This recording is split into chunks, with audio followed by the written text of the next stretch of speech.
50 мың гектар жердің дауының шешімі табылған сияқты. Жерді бермейміз, бірақ Өзбекстанмен бірге ақша табамыз. Қалай? Қазір айтамын. 50 мың гектар жерді Өзбекстанға бермей-ақ екі елге тиімді жол бар екен.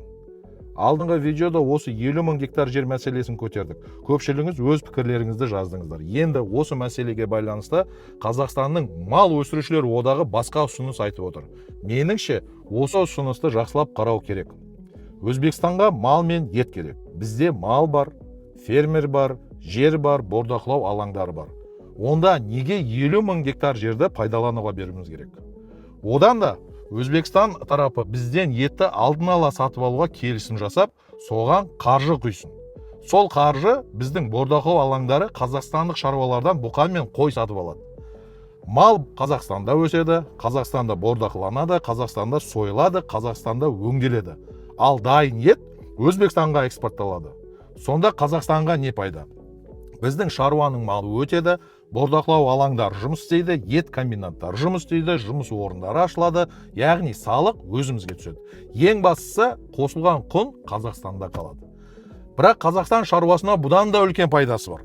Шаруа ертең малын кімге сататынын біледі, қанша көлемде өткізетінін біледі, бағасы да алдын ала келісілген болады.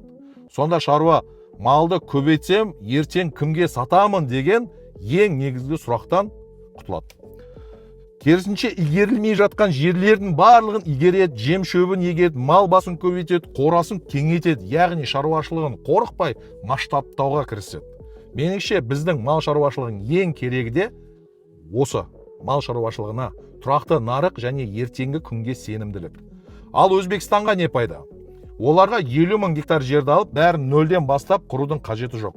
Қазақстандағы дайын фермермен, дайын бордақылау алаңдарымен тікелей жұмыс жасайды.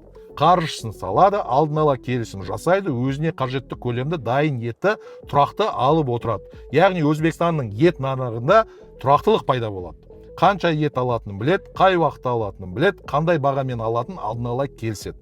Ет жетпей қалады ма, баға қатты өсіп кетеді ма деген рисктер азаяды. Бір жағынан қазақ шаруашына тұрақты нарық, екінші жағынан Өзбекстанға тұрақты ет қоры. Міне, екі жаққа да тиімді деген осы. Қазақ малын өсіреді, өзбек нарығын береді. Екі жақта бірге ақша табады. Меніңше, көрші елдердің серіктестігі осындай болу керек. Ал өнімді өткізетін тұрақты нарық болса, қазақ шаруасы мал өсіруді өз-ақ біледі. Өзбек ағайындар, қазақ ағайындар, сіздер қалай ойлайсыздар? Осындай модель екі елге де тиімді ме, жоқ тиімсіз бе? Дұрыс деп есептесеңіздер, сториске салыңыздар, поделиться етіңіздер, комментарий жазыңыздар. Сіз болайық, біз болайық, пайдалы іспен айналысып, бай қуатты болайық.